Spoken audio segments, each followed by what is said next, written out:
persembahan dan perpuluhan dapat ditransfer melalui BCA 857 050 5000 atas nama GBI Musi Palam Indah atau scan barcode QR kode GBI Musi Palam Indah. Tuhan Yesus memberkati.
Shalom Bapak Saudara, puji nama Tuhan, apa kabar semuanya? Selamat datang dalam Menara Doa pada hari ini. Mari kita siapkan hati kita bersama-sama, kita minta biarlah Tuhan memberkati kita. Dan Bapak Saudara yang ada di Holy Spirit Room dan juga Bapak Saudara yang mengikuti secara online, mari kita siapkan hati kita bersama-sama. Kita akan berdoa terlebih dahulu Bapak Saudara. Kami bersyukur ya Tuhan untuk anugerah Tuhan dalam kehidupan kami. Terima kasih ya Tuhan.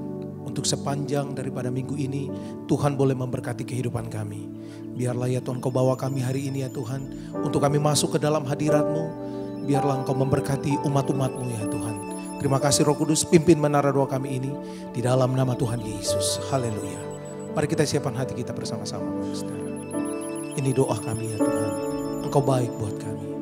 Haleluya. Tuhanku rindu masuk dalam hadirat-Mu, jiwaku menanti, bawaku mendekat kepadamu dalam kemuliaan yang kudus. Sekali lagi katakan, Tuhanku rindu. Tuhanku rindu masuk dalam hadirat-Mu, jiwaku menanti, bawaku mendekat kepadamu dalam kemuliaan yang kudus. Ku nanti Engkau Allah kuasa dalam kemuliaan yang kudus. Ku sembah Engkau Allah kuasa dalam kemuliaan yang kudus. Mari dari awal katakan, Tuhanku rindu. Tuhanku rindu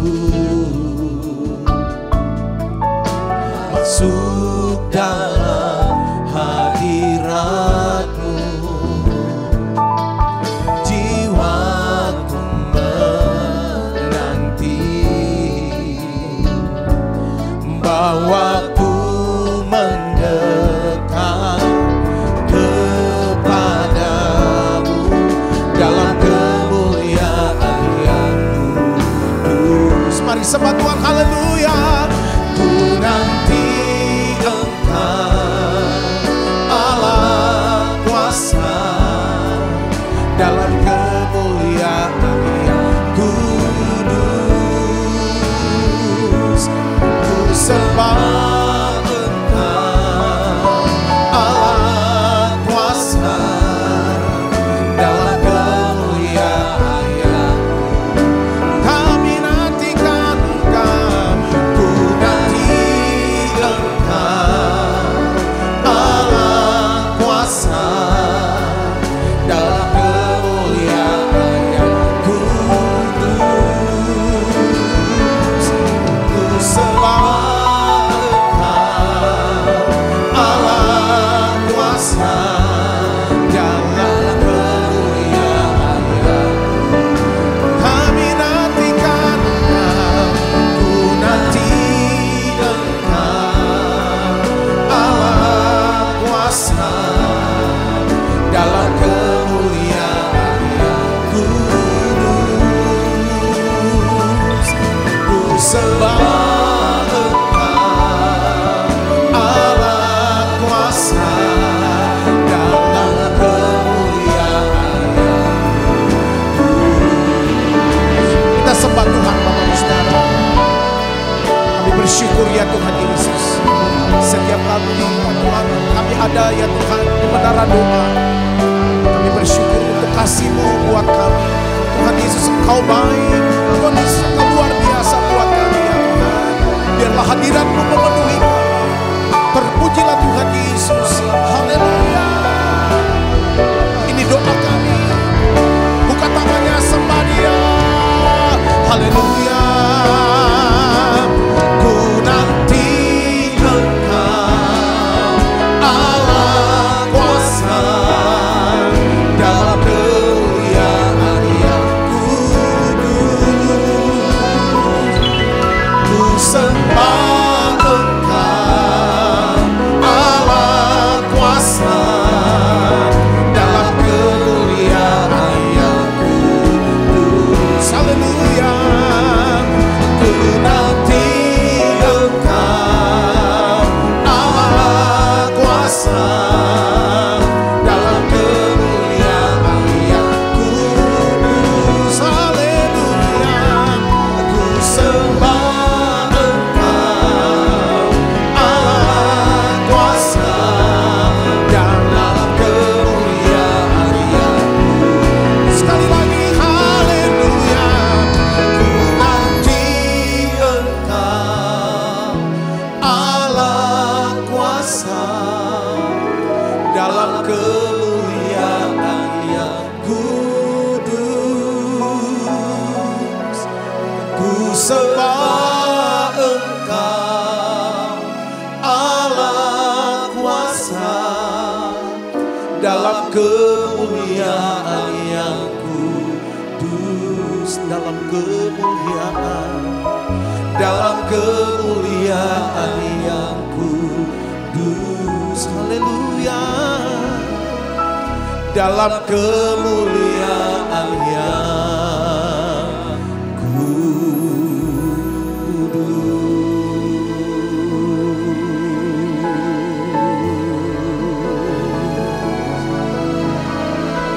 Mari jemaat Tuhan, kita mulai sembah. Angkat suaramu, pujilah Dia, nantikanlah Dia.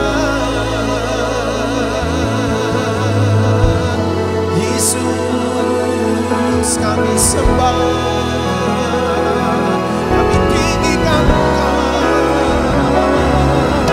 Haleluya. Engkau luar biasa bagi kami Tuhan. Haleluya.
Ini doa kami Tuhan. Terima kasih Tuhan. Terima kasih Roh Kudus. Yesus, Kau Tuhan layak disembah. Katakan Yesus, Kau Tuhan layak disembah. Sekali lagi, Yesus, Yesus, Kau Tuhan layak disembah.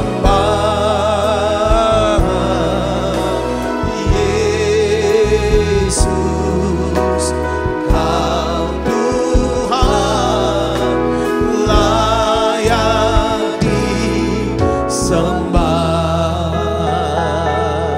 Mari dari awal katakan, Engkau kekasih. Haleluya. Engkau kekasih hatiku, terindah dalam hidupku. Engkau segalanya.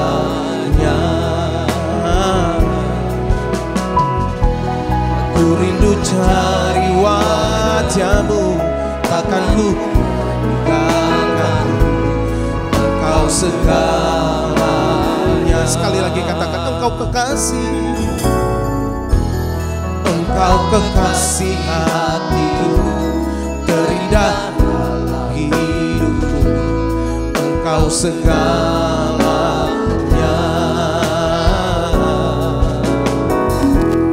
Ku rindu cari wajah-Mu, takkan ku tinggalkan-Mu.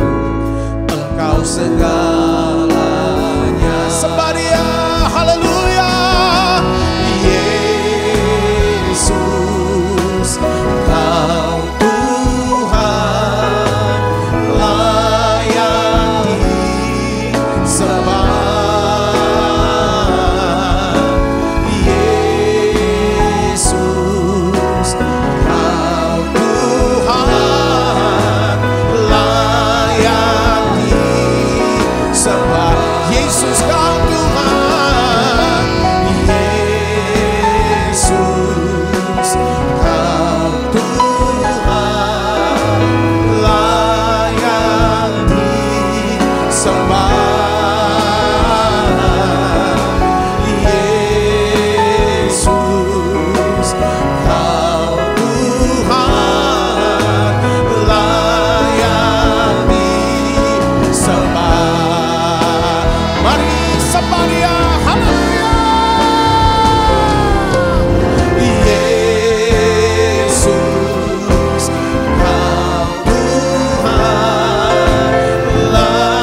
lama-lama.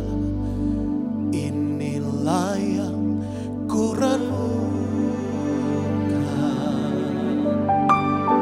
setiap waktu, nyanyian pujian dan pengagungan kepadamu.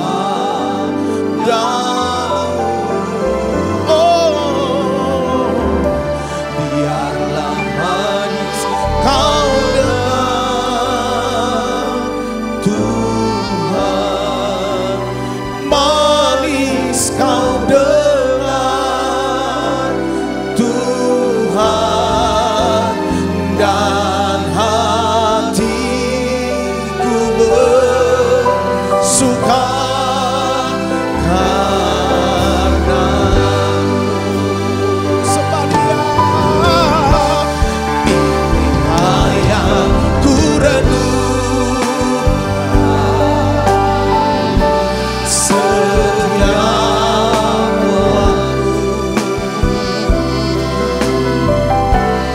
nyanyian pujian dan pengagungan, oh, kepadamu. Oh, biarlah manis kau dengar Tuhan, manis kau dengar Tuhan, dan hatiku bersuka karena-Mu. Haleluya. Inilah yang ku renungkan setiap waktu, nyanyian pujian dan pengagungan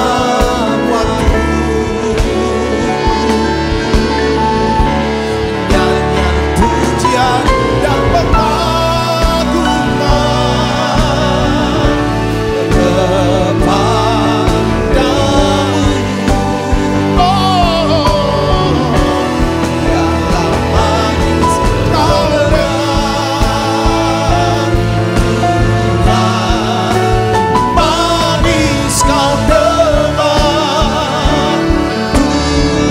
dengar Tuhan, dan hatiku bersuka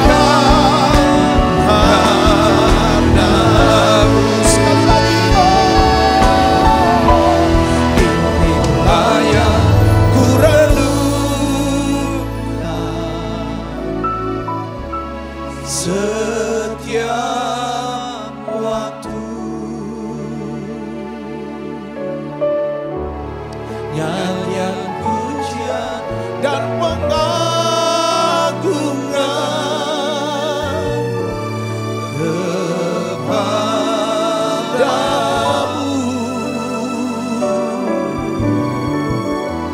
Biarlah manis kau dengar Tuhan, manis kau dengar Tuhan, dan hatiku bersuka karena-Mu.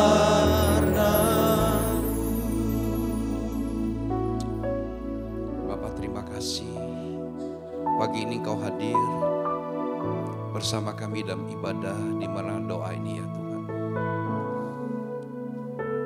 Kau menjamah setiap kami, bahkan Kau mengurapi kami Tuhan dengan urapan baru, bahkan juga kasih-Mu, urapan kasih-Mu juga mengalir di hati kami.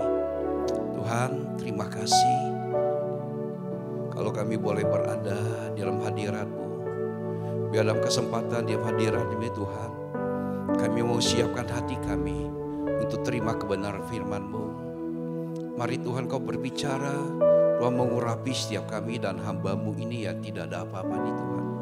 Pakai menjadi berkat bagi setiap kami yang hadir, baik di secara onsite maupun online pada pagi hari ini. Terima kasih Bapak yang baik, berbicara bagi kami ya Tuhan, urapi kami Tuhan, agar kami bisa menangkap dan mengerti apa yang jadi pesan firman-Mu bagi setiap kami. Terima kasih Bapa, di dalam nama Yesus.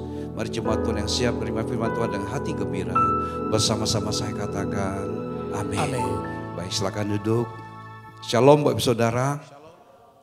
Nah, pagi ini saya mau sampaikan satu kebenaran firman Tuhan, judulnya saudara, ketika dunia terasa runtuh, apa yang harus kita lakukan saudara. Saudara kasih Tuhan, ada masa dalam hidup kita ketika dunia itu terasa runtuh saudara. Mungkin seperti saudara, tiba-tiba kita mendengar, tiba-tiba kita sedang menghadapi masalah yang sedang tidak kita inginkan, kita harapkan saudara datang. Namun tiba-tiba itu datang saudara. Ada juga kadang-kadang ketika doa-doa kita tuh seakan tidak dijawab saudara. Ya, mungkin juga ada kita mempunyai harapan. Aku rindu ke harapan saya tuh akan lebih baik. Ya, kesehatanku lebih sempurna. Tapi ternyata harapannya sepertinya seakan sirna. Kadang-kadang mungkin terasa hidup kita gelap tanpa ada arah. Kita nggak tahu apa yang harus kita buat. Ya, bahkan ada beberapa orang mengalami duka, alami luka bertubi-tubi yang padanya pun akan bertanya, di mana Tuhan? Di mana Tuhan? Kok nggak ada Tuhan sih sepertinya saudara. Namun justru dalam saat-saat tergelap seperti itulah ya, kita harus mengerti bahwa kita sedang diundang Tuhan untuk melihat ya kepada janji Tuhan yang kekal. Nah saudara, kita pagi ini akan belajar saudara dalam kisah tentang Nabi Yeremia. Di dalam Ratapan 3 ayat 31 sampai 32 berkata demikian. Karena tidak untuk selama-lamanya Tuhan mengucilkan. Bahkan ketika mendatang susah, ia juga menyayangi menurut kebesaran kasih setianya saudara. Nah saudara, kalau kita baca ini itu menjadi pengingat kuat bahwa penderitaan itu ya bukanlah akhir dari segalanya. Meskipun Tuhan mengizinkan kita melewati masa sulit, Alkitab mencatat kasih setianya tidak pernah lenyap saudara. Ya, nah ini pengharapan bagi setiap kita yang percaya. Ketika dunia terasa runtuh, kita dipanggil untuk bukan menyerah tetapi atau berharap saudara. Maka kalau kita baca isi Alkitab saudara, ya seluruh isi Alkitab berhubungan itu dengan pertanyaan seperti para nabi-nabi. Kadang-kadang mereka bertanya seperti ini. Nah salah satu yang kita bahas pada pagi ini tentang ratapan yang ditulis oleh Nabi Yeremia. Di mana ia menyaksikan kehancuran kota Yerusalem dan penawanan orang Israel ke Babel saudara. Di mana Yeremia itu meratapi bangsanya kepada Tuhan lewat kitab ratapan ini. Tentang keadaan bangsa, tentang ekonominya hancur, ya, tentang kelaparan, kejahatan dan ketidakadilan. Tentang penawanan bangsanya sebagai budak di Babel saudara. Nah dari kitab ratapan ini, apa yang kita bisa pelajari bagi hidup kita? Firman Tuhan bermanfaat saudara, dalam 2 Timotius 3:16 katakan, itu berkata bahwa bermanfaat untuk mengajar, menyatakan kesalahan, memperbaiki kelakuan dan untuk mendidik orang dalam kebenaran saudara. Nah dari ratapan ini menunjukkan kepada kita bagaimana mengatasi perasaan yang hancur di saat dunia seperti terasa runtuh. Saya percaya kita mungkin pernah mengalami seperti itu saudara. Kita tiba-tiba ada yang bekerja, wah dengar kabar tiba-tiba di PHK. Ya dalam keadaan baik tiba-tiba masalah datang gitu saudara.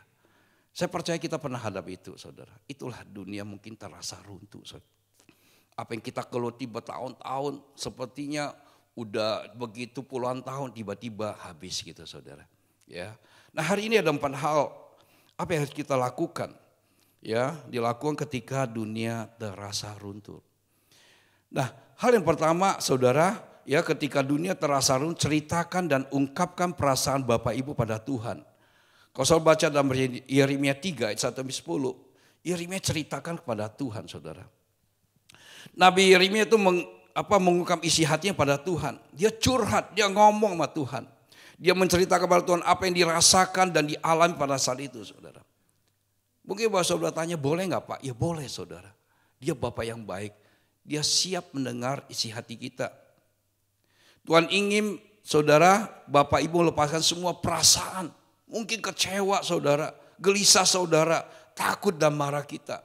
Yang penting ketika saudara curhat saudara, jangan sembarang engkau buang kepada orang yang tidak tepat saudara. Karena ketika engkau buang kepada orang tepat saudara, itu bukan kadang-kadang tidak akan membangun kita, justru membuat kita semakin tertekan. Membuat kita menjadi takut. Ada beberapa orang di saat seperti ini saudara, ketika dia menghadapi beban masalah begitu berat saudara, mereka mulai curhat, bahkan pasang status di Facebook dan IG saudara. Saya mau katakan lebih baik jangan saudara.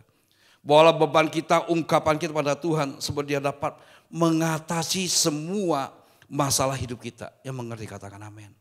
Dia sanggup saudara. Saudara beban saudara bukan soal besar atau kecilnya.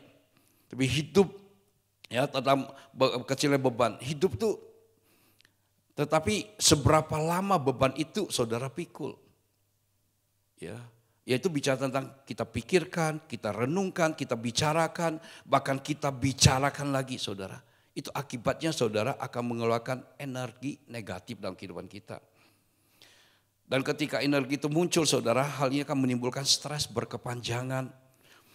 Membuat kita ya menjadi sulit tidur, gelisah dan berujung pada munculnya penyakit kronis saudara. Seringkali itu penyakit itu muncul bukan karena faktor kayak makanan ya atau lain halnya saudara. Karena pikiran, karena beban yang kita terus pikul itu bisa muncul saudara. Nah saudara Tuhan percaya bahwa Tuhan sanggup mengatasi ketakutan kita. Ya, kemarahan, kecewa, keluh kesah kita. Tuhan ingin Bapak Ibu melepaskan atau menanggalkan beban kita kepada Dia. Dia mau memberikan kepada kita apa? Kelegaan.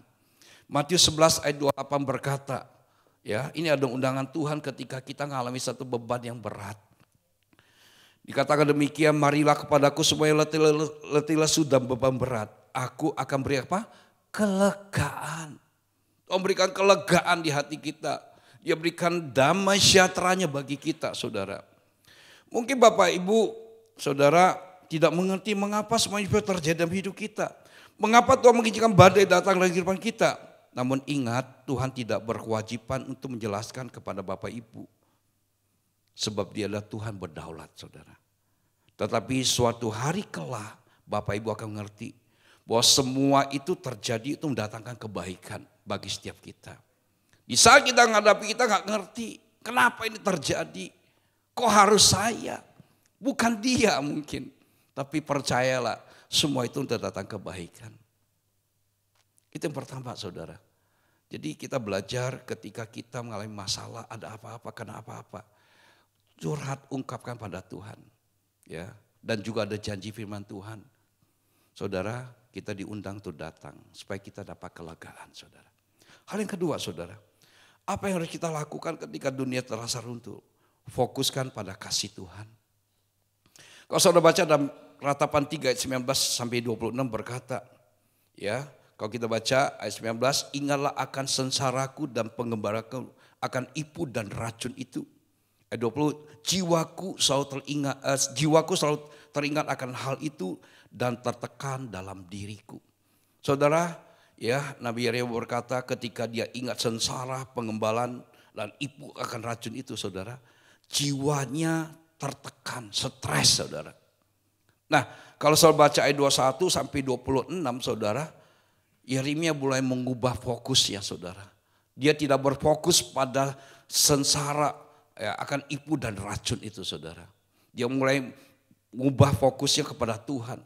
Dia berkata, tapi hal yang aku perhatikan oleh sebab itu aku berharap tak berkesudahan kasih setia Tuhan, tak habis-habis rahmatnya, selalu baru tiap pagi besar setianya. Tuhan adalah bagianku kata jiwaku, oleh sebab itu aku berharap padamu. Tuhan adalah baik bagi orang yang berharap padanya, bagi jiwa yang mencari Dia. Adalah baik menantikan dengan diam pertolongan Tuhan. Jadi saat dan dunia keadaan terasa runtuh, mudah sekali bagi kita untuk mulai perhatian dan berfokus pada masalah dan kesulitan. Ya, hal ini adalah reaksi biasa, manusiawi saudara. Tapi Alkitab mengajar kita untuk mengalih fokus pada perhatian. Ya, mengalihkan fokus perhatian kita dari penderitaan dan kesulitan pada besar kasih Tuhan atas hidup kita saudara. Kita punya Tuhan, kita punya pengharapan saudara. Dan kasih setia Tuhan gak pernah berubah, bahkan selalu baru. Ada kekuatan yang baru yang Tuhan beri ketika kita mengalihkan fokus kita pada Dia saudara. Nah jadi sekalipun saudara kasih Tuhan ya, Bapak Ibu merasa kecewa atau merasa Tuhan begitu jauh dari Bapak Ibu, coba ingatlah akan diri Anda. Mulai pikirkan kebaikan Tuhan atas hidup Bapak Ibu, betapa besarnya kasih Tuhan itu. Dia yang telah menyelamatkan dan memberi kita hidup yang kekal saudara. Dia yang telah memelihara hidup kita. Nah itu yang kita ingat. Ya 2000 tahun lalu dia mati di kayu salib untuk menebus dosa kita. Untuk menembus dosa kita dia mau mati. Dan saya percaya bagi Tuhan penolong, bagi dia ya itu akan tangan terbuka, siap sedia untuk akan menolong setiap permasalahan yang saudara hadapin. Dan ingat kebaikannya saudara. Dan setelah itu saudara, setelah ingat ucapan syukur kepadanya atas kebaikannya. Kita bisa bersyukur datang pada Tuhan, terima kasih aku punya Tuhan yang baik. Dan kita bisa berdoa kalau Tuhan pernah nolong, aku percaya itu akan nolong lagi. Nah itu bisa bawa kepada. Nah Daud itu, apa yang membuat Daud selalu hidupnya berhasil saudara? Apa yang membuat Daud selalu hidup bisa terlepas dari masalah, penderitaan, beban yang diharapin. Kesesakan yang diharapin, musuh yang terus mengejar dia. Saudara Daud mengingat kebaikan Tuhan dan dia bersyukur bahwa ia telah menyaksikan Tuhan tuh bisa memuaskan hasrat hatinya dengan segala kebaikan setelah dia tahu mengucap syukur. So ketika kita bisa mengucap syukur saudara, kita bisa ngerti hasrat hati kita akan terpuaskan saudara. Ya, so bisa baca dalam Mazmur 103 ayat 1-5, saudara Daud berkata dia bersyukur pada Tuhan. Dan dia serukan nama Tuhan. Dia perkenalkan saudara, ya perkenalkanlah perbuatan di antara bangsa-bangsa. Dan dia berkata bernyanyilah baginya, bermazmurlah baginya. Percapkan segala perbuatan yang ajaib. Bermegah dalam nama yang kudus. Biarkanlah bersuka hati orang yang mencari Tuhan. Carilah Tuhan dan kekuatannya. Carilah wajahnya selalu.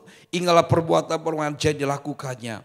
Mujizat dan penghukumannya yang diucapkannya saudara. Jadi Daud ketika dia dalam keadaan kejepit, ya dalam keadaan kesesak saudara, dikejar musuh. Dia saudara ingat segala kebaikan Tuhan. Sehingga bisa membuat dia bersyukur. Nah ratapan mengajar kita saudara, 3 ayat 19-20. Ingatlah akan sengsaraku dan pengembalaanku, akan ipu dan racun itu. Jiwaku selalu teringat akan hal itu dan tekan dalam diriku. Saudara ternyata setelah saya cari saudara, apa artinya ipu saudara? Ya, ipu itu adalah getah pahit dari pohon tertentu yang digunakan sebagai lambang kepahitan hidup atau penderitaan berat, saudara. Jadi kalau kita lihat tulisan Nabi Yeremia, saudara, itu sesungguhnya sedang dihadapin, saudara. Ya, dalam bahasa Ibrani kata yang diterjemahkan sebagai ipu adalah lah-anah, gitu, saudara. Yang sering berarti absintus. Kalau saudara pernah baca Alkitab Wahyu, ya, di mana nanti ada bintang namanya absintus dijatuhkan, air itu jadi pahit, saudara. Seperti itu saudara. Jadi absintus itu sejenis tanaman pahit saudara. Ya, dalam asli itu Alkitab dipakai secara simbolis untuk menggambarkan penderitaan yang menyakitkan saudara. Itu bagi kenapa dia meratap saudara. Ya, saat dihadapi itu dia rasakan seperti menyakitkan saudara. Ya, tentang kepahitan hidup atau hukuman Allah atas dosa. Ya, makna rohani ipu itu melambangkan luka, trauma, pengalaman pahit yang membekas dalam jiwa seseorang saudara.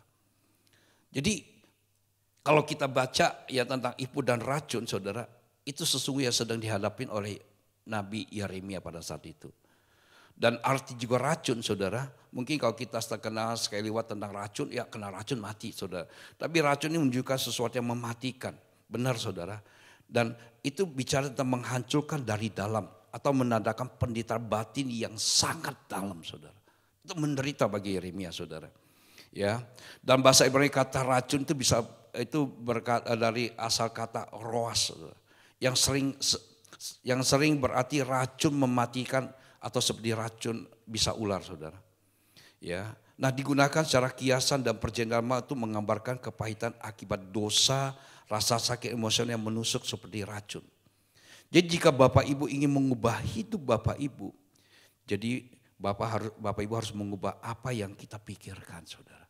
Jadi pikiran penting kita ubah. Nah, Yeremia melakukan ini, dia mulai ubah pikiran. Dari ayat 19-20 dia ubah ke 21-26 saudara. Ya. Dan kita dapat melihat bagaimana Nabi Yeremia mengubah fokus perhatian dari kesengsaraan pada kasih Tuhan yang besar saudara. Maka di ayat Yeremia ratapan 3 ayat 21-24 berkata, tentang hal-hal ini aku perhatikan, oleh sebab itu aku berharap tak berkesudahan kasih setia Tuhan, tak habis-habis rahmat-Nya saudara. Selalu baru setiap pagi, besar setiamu, Tuhan adalah bagianku, kata jiwaku. Oleh sebab itu aku berharap kepadamu. Saudara, jadi Nabi Yeremia itu menaruh harapannya kepada Tuhan. Dan kasih setianya tak berkesudahan. Nah, ketika Bapak Saudara merasa seperti Bapak Ibu telah kehilangan segalanya, berhentilah menaruh perhatian pada apa yang hilang dan hancur saudara. Seringkali ketika kita kena apa-apa, ada apa-apa saudara, kita tuh perhatian tuh hanya yang hilang saudara. Hancur, seperti habislah, gak ada harapan lagi. Hari-hari ini mulai berfokus pada apa yang masih ada di tangan Bapak saudara. Ya, itu Tuhan Yesus dan kasih-Nya tak berkesudahan. Saudara kasih Tuhan, kita melihat ketika Tuhan memberi makan murid-murid ya kepada orang yang mengikut sebanyak 5.000 orang saudara. Awalnya nggak ada apa-apa, tapi ketika didapati cuma sedikit di tangannya saudara, itu 5 roti dan 2 ikan. Tuhan naikkan syukur kepada ya Tuhan Yesus bawa dan naikkan syukur pada Bapa. Dan 5 roti 2 ikan 5.000 orang makan dan ada sisa 12 bakul. Saksi Tuhan, jadi hal yang kedua saudara, ubah fokus kita. Ya, dari penderitaan kepada Tuhan yang besar, yang penuh kasih setia yang besar. Yang ketiga, apa yang harus kita lakukan ketika dunia terasa runtuh? Cobalah berdiam diri untuk menantikan Tuhan dan menguasai diri dan menjadi tenang. Ratapan 3 ayat 28-29 berkata, biarlah duduk sendiri dan berdiam diri kalau Tuhan membebankannya. Biar dia merebahkan diri dengan mukanya dalam debu. Mungkin ada harapan. Nah, prinsip berdiam diri dan menantikan Tuhan ada sebuah latihan atau disiplin rohani untuk membangun kekuatan manusia batinia kita. Nah, prinsiplah satu-satu obat penangkal kegelisahan dan tekanan hidup saudara. Saudara memang untuk berdiam diri itu tidak gampang. Makanya dibutuh latihan saudara. Jadi berdiam diri untuk menantikan Tuhan adalah sebuah latihan harus dilakukan untuk melepaskan apa? Beban hidup kita. Jikalau Bapak Ibu gagal atau tidak mau lakukan latihan rohani ini, maka Bapak Ibu akan hidup dalam keadaan tertekan dengan beban yang terus menerus yang kita pikul sepanjang hidup kita. Dan ketika kita nggak mau lepaskan, hal ini kan dapat menimbulkan gangguan tidur, gangguan dalam pencernaan, dan bila terus berlanjut maka dapat berakibat pada penyakit kronis saudara. Jadi kasih Tuhan, ya berdiam diri menantikan Tuhan tuh memang gak enak saudara. Saya belajar, saya pernah ngalami saudara. Ketika ada satu masalah muncul, yang dimana saya tuh bisa saja klarifikasi lakukan. Tapi Tuhan bilang, berdiam diri jangan klarifikasi. Saudara, secara manusia kuping tuh ya istilah itu merah saudara. Hati itu gak tahan saudara. Tapi itu yang Tuhan minta saudara. Kita gak ngerti, enaknya kita klarifikasi aja, kita ngomong aja, sesungguhnya bukan begitu, sesungguhnya gak begitu kejadiannya. Bisa aja kita ngomong, kita bisa bela diri saudara dengan klarifikasi itu. Namun Tuhan maunya kita diam. Saudara, saya belajar itu setahun lebih saya berdiam diri, gak klarifikasi. Tapi pada akhirnya saudara, cara Tuhan bekerja itu indah dan luar biasa saudara. Itu gak gampang. Itu dibutuhkan satu latihan saudara. Ya dibutuhkan satu latihan, gak gampang. Ada orang yang bercoba untuk klarifikasi. Bukan saya, gak gitu dan sebagainya. Dan kita akan terus bawa. Saudara, kita akan terus pikul dan pada akhirnya kita ngalami masalah. Kok pencernaan gak selesai saudara. Ya, sakit kok gak kunjung sembuh seperti itu saudara. Nah saudara, jadi bukan berat atau ringannya beban, tapi lamanya beban yang kita pikul itu dapat menghancurkan hidup seseorang.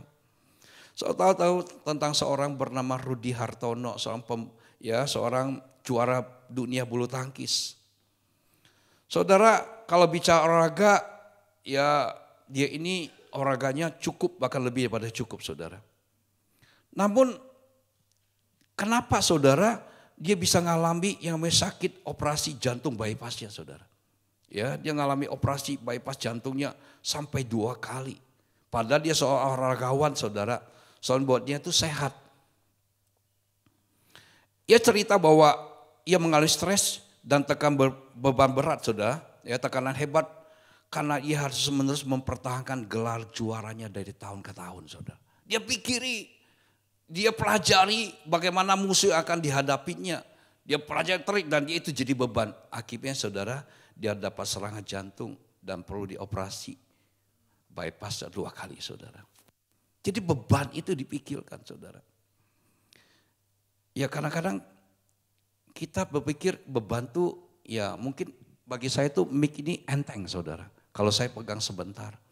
Tapi kalau saya pegang sejam segini, kayak pegang sejam, ya 5 jam, 10 jam itu akan jadi beban.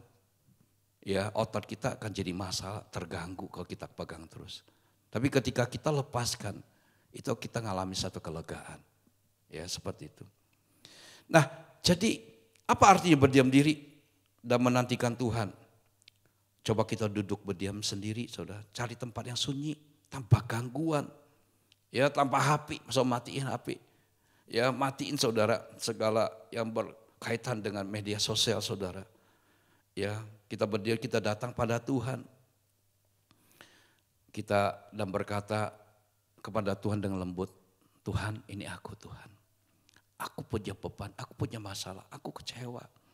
Aku dalam satu tekanan, aku dalam kepahitan. Saya bisa ceritakan, saya ungkapkan dengan suara nada yang lembut, saya bawa kepada Tuhan. Saya percaya Tuhan dengar dan Tuhan hadir, Tuhan menjamah hidupmu, maka beban itu akan terlepas. Kelegaan akan terjadi, saudara. Yesaya 40:31 berkata, tetapi orang-orang yang menantikan Tuhan akan mendapat kekuatan baru. Mereka berlari dan tidak menjadi lesu. Mereka berjalan tidak menjadi lelah. Kuncinya apa? Menantikan Tuhan. Menanti saatnya Tuhan berperkara untuk masalah hidup kita. Menantikan Tuhan untuk turun campur tangan untuk masalah beban yang kita hadapin. Di situ akan ada satu kelegaan yang Tuhan beri bagi hidup kita, saudara. Yang keempat, apa yang harus kita lakukan ketika dunia terasa runtuh? Yang keempat, kita perlu membuat beberapa perubahan hidup, saudara. Ratapan 3:40 berkata demikian. Marilah kita menyelidiki dan memeriksa hidup kita dan berpaling kepada Tuhan. Ada banyak hal dalam hidup ini tidak dapat kita ubah, saudara. Seringkali yang tidak dapat ubah kita mencoba untuk ubahnya. Itu membuat kita bisa stres, saudara. Tapi ada yang perlu kita ubah, kita tidak mengubahnya. Sehingga hidup kita tetap stuck, gak pernah ngalami. Ya. Nah, Bapak Ibu tidak bisa mengubah masa lalu. Apa itu? Itu sifat bahwa seseorang, saudara. Kita gak bisa mengubah. Kadang-kadang, saudara, jangan orang lain. Pasangan kita sendiri aja kita nggak bisa ngubahnya, saudara. Anak kita kadang-kadang kita nggak bisa ngubahnya, saudara. Nah, saudara si Tuhan, jika Bapak Ibu mau memiliki damai sejahtera, maka belajarlah untuk menerimanya. Jadi kita bisa belajar tentang pasangan hidup kita, ya enggak? Seringkali saya lihat ya dalam berumah tangga, berkeluarga, saudara ya. Kita masing-masing punya kelebihan dan kekurangan dengan pasangan hidup kita, saudara. Ya enggak? Dan yang kita tuntut pasangan kita itu kalau bisa seperti kita, sifatnya, tingkah laku pembawaannya, cara ngomongnya. Betul-betul, saudara. Kan kita ingin seperti itu. Ya enggak? Hal-hal kecil aja, saudara, kita pengen. Ada orang kan pasangan hidup tuh dengan kebiasaan yang dia lakukan dan itu sulit bagi dia untuk diubah gitu, saudara. Ada yang mungkin gak rapi, sembrono, buka laci nggak tutup lagi, buka pintu lemari nggak tutup lagi.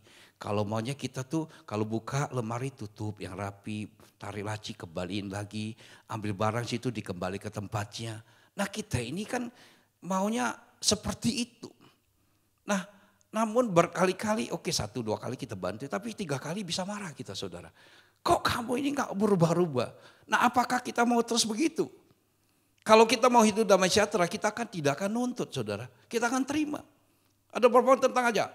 Kalau buka odol mesti ditutup gitu saudara. Kalau nggak ditutup gimana ya? Kita kita bantu 1, 2, 3 kali kita ngomel ngoceh. Tapi ya dia nggak bisa rubah, ya itu aja saudara. Ya udah terima aja saudara. Jadi pernikahan rumah tangga itu ya bukan menuntut, tapi penerimaan kurang dan lebihnya saudara. Kalau saudara mau hidup damai sejahtera sukacita, kalau enggak ya udah ribut aja terus gitu saudara. Ya itu nggak bisa diubah mungkin saudara. Ya enggak. Nah ketemu orang yang rapi kan nggak cocok dengan orang-orang gini saudara. Ya terima aja gitu saudara. Kalau mau damai sejahtera hidupnya. Kalau enggak ya udah ribut aja. Terus tuntut aja saudara. Ya enggak. Jadi apapun saudara ya mungkin ya Bapak Ibu pun tidak bisa membawa kembali orang yang kita kasih yang sudah meninggal. Ada orang ya punya pasang hidup ya dipanggil dulu oleh Tuhan saudara. Ya dia berusaha gimana ya saudara nggak rela mungkin nggak terima gitu saudara.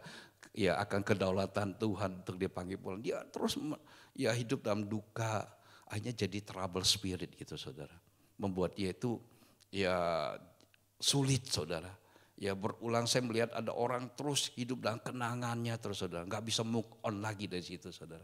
Ya belajar saudara. Ya hal itu kita gak bisa ubah. Karena ini kedaulatan Tuhan udah panggil pulang saudara. Ya ada yang tidak bisa kita buat juga dari orang-orang lain. Sebesar apapun usaha kita untuk mengubahnya, tidak akan bisa kita ubah. Yang bisa mengubah hal-hal ini, orang-orang ini saudara adalah Tuhan, bukan kita saudara. Ya enggak? Ya kalau kita enggak suka, enggak setuju, doain aja. Bawa kepada Tuhan aja. Nanti Tuhan yang ubahnya saudara. Bukan kita yang ubahnya saudara. Namun ada satu hal yang bisa kita ubah. Siapa? Diri kita. Ya diri kita. Kalau kita biasa nuntut, ya udah jangan nuntut aja kita ubah gitu saudara. Kalau biasanya kita nggak sabar, jadi sabaran aja ubah gitu saudara. Ya enggak? Ya kita bisa ubah diri kita sendiri. Orang pun nggak bisa mengubah diri kita. Yang bisa mengubah diri kita sendiri saudara. Ya itu ubah aja saudara. Ya Bapak Ibu dapat mengubah sikap, reaksi, respon, bahkan skill kita. Kalau dulu respon kita ketika ada masalah, reaksi kita wah meledak, emosional saudara. Ya, sikap kita ya. Saudara kasih Tuhan, skill kita mau lagi dipakai Tuhan, kita mau lagi saudara yang menjadi berkat bagi banyak orang. Kita mau lagi dapat income yang lebih besar, lebih gede lagi saudara. Tingkatkan skill kita. Kita nggak bisa yang dapat hal yang lebih besar kalau skill kita, kemampuan talenta kita hanya segitu aja saudara. Banyak orang pengen dapat lebih besar, tetapi dia nggak pernah ubah skillnya, talenta, kemampuannya dalam banyak hal saudara. Nah itu saudara. Kita juga dapat mengubah karakter atau nilai hidup kita, value kita dengan apa? Hidup jujur dan berintegritas saudara. Sehingga kita dapat dipercaya oleh lebih banyak orang lagi. Orang mau bisa percaya kita, mendengari omongan kita. Orang bisa percaya dengan produk hasil yang kita hasilkan dari apa yang kita buat saudara. Nah Bapak Ibu juga bisa mengubah cara Bapak Ibu menggunakan waktu apa yang penting dalam hidup kita. Saya kadang-kadang melihat orang saudara, dia gak bisa pergunakan waktu saudara. Ya, dia habiskan waktu dengan percuma saudara. Waktunya habis ya dipergunakan dengan hal-hal yang mungkin tidak membawa manfaat, yang membangun baik manusia rohani maupun manusia secara karakter maupun skillnya saudara. Ada beberapa orang habiskan waktu berjam-jam saudara, ya nongking ngobrol saudara, bukan gak boleh, boleh aja. Tapi kalau itu membangun, tapi seringkali kita dapat ketika kita nongking lama-lama saudara, yang ada membuat iman kita tergerus akibat cerita-cerita yang negatif saudara. Betul saudara? Saya tuh belajar. Kok kalau saya ngomong nongkrong dengan orang ini setengah jam, sejam. Tapi ketika selesai itu kok hati saya terasa, ini iman terasa tergerus gitu saudara. Saya buat keputusan, saya gak mau lagi. Ya, saya tetap friend dengan dia, tetapi saya tidak akan nongkrong lama-lama dengan dia saudara. Karena itu menggerus, kok hilang ya, sesuatu damai sejahtera tuh hilang gitu loh. Saya bisa berputusan saudara, ini penting saudara. Ada orang kadang-kadang hobinya, kalau nonton ya Korea itu saudara berepisode saudara, ditantang. Wah nanti apa lagi. Sampai gak tidur, bangunnya udah tidurnya karena udah pacar, karena nonton gitu saudara. Ya aja bangunnya emosional aja karena kurang tidur gitu kan. Harusnya jam tidur gitu saudara. Ya, nah jadi mengurangi waktu, apa yang penting dalam hidup kita itu pergunakan. Ya, untuk melakukan perubahan, Bapak Ibu harus melakukan evaluasi. Evaluasi diri membutuhkan kejujuran terhadap diri sendiri. Jadi kita harus berani mengakui bidang-bidang tertentu dalam hidup kita. Yang salah, gagal, hancur. Oh aku ternyata selama ini saya salah. Saya nggak boleh bersikap demikian. Kenapa ya dia menjauh dari saya? Mungkin sikap kita. Kenapa kita gagal ya? Ya karena mungkin kita adalah orang yang cepat ngambil keputusan gitu saudara. Tanpa bergantung dan bertanya pada Tuhan. Kenapa kita bisa mengalami kehancuran? Ya kadang-kadang seperti ini ya harus kita evaluasi saudara. Supaya kita bisa mengalami kemajuan saudara. Ya, soalnya nggak gagal, seharusnya saudara tidak salah. Kalau kita mengadakan evaluasi yang terus-menerus kita. Coba periksa bagian hidup kita yang salah dan gagal. Baik itu dengan hubungan keluarga. Kenapa ya? Sedikit kepicit aja omongan meledak di rumah tangga kita. Saudara ya.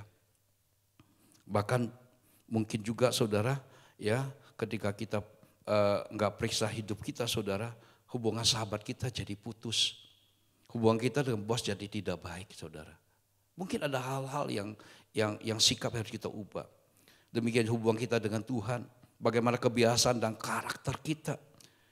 Adakah kebiasaan buruk yang dapat menghancurkan kita tinggalkan saudara. Nah itu penting. Jadi ketika Bapak Ibu mulai melakukan evaluasi saudara, maka Bapak Ibu akan menyadari bahwa ada banyak perasaan kita. Rasa bersalah, marah, kecewa, kesedihan, ketakutan yang kadang-kadang muncul di permukaan saudara dalam kehidupan kita. Nah coba kita bawa perasaan kita pada Tuhan, kita mulai berdoa, kita minta anugerah Tuhan untuk menyembuhkan bagian-bagian kecewaan, kemarahan kita saudara. Saksi Tuhan, saya mau tutup ya tentang kisah nyata dari seorang Billy Boeing saudara. Nah saya mau kutip quotes ya saudara, dia bilang gini, gagal itu biasa, tapi bangkit lagi itu luar biasa. Sekali lagi, gagal itu biasa, tapi bangkit lagi itu luar biasa. Jadi kegagalan bukan akhir, tapi proses menuju tumbuh dan bangkit. Coachnya berkata demikian. Nah saudara siapa dia? Dia seorang penulis buku, seorang motivator, seorang pengusaha yang berhasil saudara. Ya, dan dia pernah mengalami masa kecil yang menyakitkan saudara. Nah, Billy ini lahir dari keluarga yang terlihat baik-baik saja. Tapi mengalami penolakan dari ayahnya sendiri. Sejak kecil ia merasa tidak diinginkan. Ayahnya lebih mencintai kakaknya dan secara terang-terangan mengatakan bahwa Billy ini adalah beban. Ya. Nah, Billy tumbuh dengan luka batin yang dalam. Ia memberontak. Bahkan dia terlibat dalam pergaulan bebas. Mencoba mencari jati diri dari luar rumah. Meskipun sukses secara akademik, hatinya hancur. Ia merasa Tuhan pun jauh dan bertanya, kalau Tuhan mengasihi aku, mengapa aku dibuang bahkan oleh keluargaku sendiri? Namun di titik paling gelap dalam hidupnya, Billy menghadiri sebuah persekutuan doa. Di sana ia menangis dalam Tuhan. Dan dia mengalami pemulihan hati secara ilahi. Ia sadar bahwa walaupun ditolak manusia, Tuhan tidak pernah menolaknya. Nah sejak itulah hidupnya berubah. Ia bisa mengampuni ayahnya yang membedakan kasih terhadap dirinya. Dia mulai bangun karya dengan nilai-nilai kerajaan. Dan hari ini ya, dia menjadi seorang inspirator bagi ribuan anak muda Indonesia. Karena dia berkata, karena tidak untuk selama-lamanya Tuhan mengucilkan. Bahkan apabila mendatangkan susah, ia juga menyayangi menurut kebesaran kasih setianya. Jadi Billy merasa ya waktu dia terbuang, saudara, ya merasa terbuang dan tidak berharga. Tapi Tuhan memulihkan hidupnya. Tuhan tidak membiarkan luka batin berlarut-larut, tapi menyatakan kasih-Nya yang menyembuhkan. Dan Billy menjadi suara Tuhan bagi orang yang dulu seperti dirinya, saudara. Nah, hari ini saudara kasih Tuhan, saya tidak tahu apa yang sedang kau hadapin. Masalah, beban, tekanan yang sedang kau hadapin. Ya inilah istilah itu, langit terasa runtuh, saudara. Tapi hari ini semua kasih tahu, kasih Tuhan tidak pernah berubah. Bahkan rahmat-Nya selalu baru setiap pagi. Kalau saja Bapak Ibu mau datang pada Dia dan berharap akan kasih setia-Nya Tuhan. Mari kita bangkit berdiri.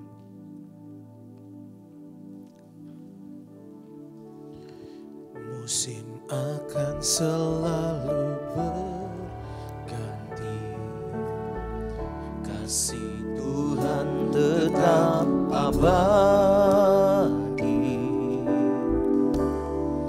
tak akan berubah sampai selamanya.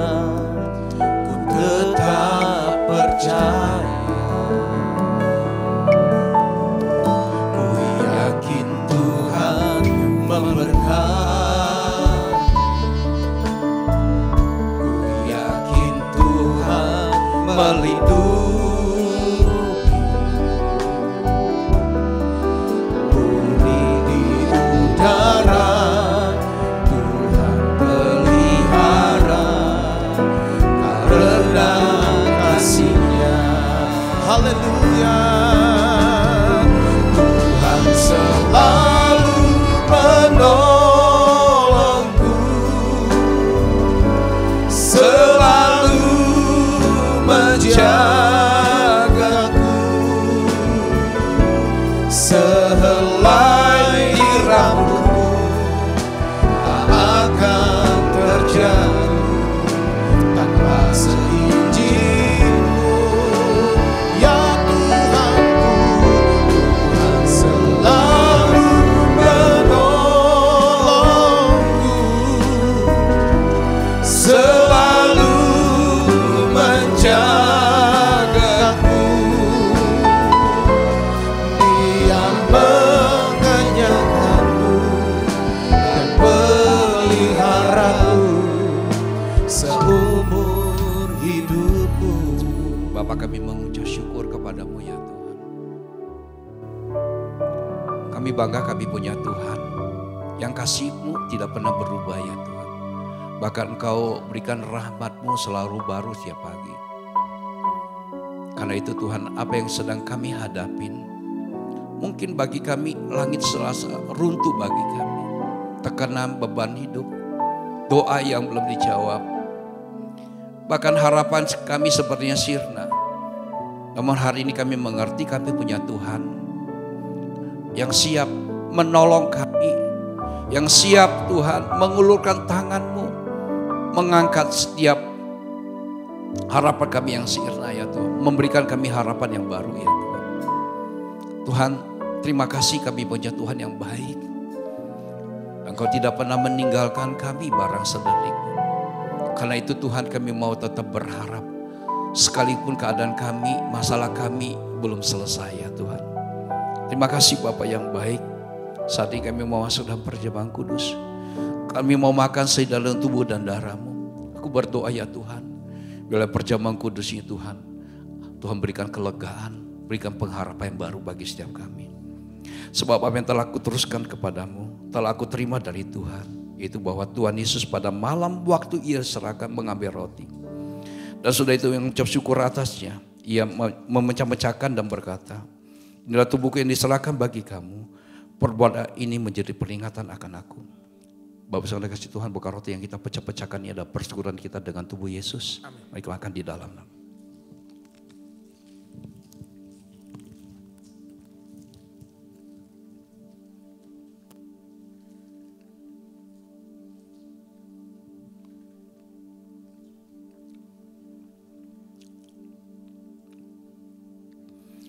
Demikian juga yang mengambil cawan sudah bisa angkat cawan dengan tanganmu.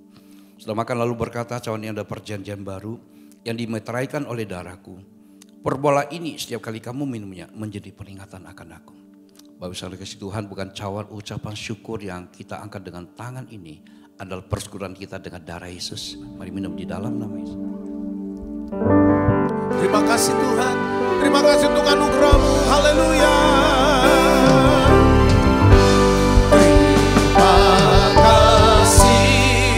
Yesusku, terima kasih Yesusku, puji syukur hanya bagi Tuhanku.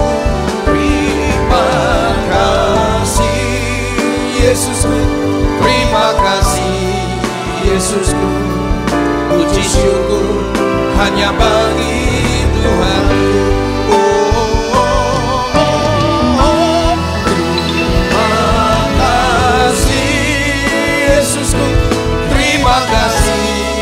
Yesusku, puji syukur hanya bagi Tuhanku. Terima kasih Yesusku, terima kasih Yesusku, puji syukur hanya bagi Tuhan. Puji syukur hanya bagi Tuhan. Haleluya. Puji syukur hanya bagi Tuhanku. Mari saudara bisa buka kedua tanganmu, arahkan hatimu ke surga timur berkat Bapa. Kekasih-kekasih Tuhan, pulang dan terimalah dan berkat yang berlimpah-limpah dari Allah Bapa dan anak tunggal Tuhan Yesus Kristus, persekutuan manis dengan Allah Roh Kudus yang menyertai kita mulai saat ini sampai Maranatha Yesus datang kali kedua, bahkan sampai selama-lamanya. Diberkati, percaya dengan saya, sama-sama katakan amin. Tuhan Yesus memberkati.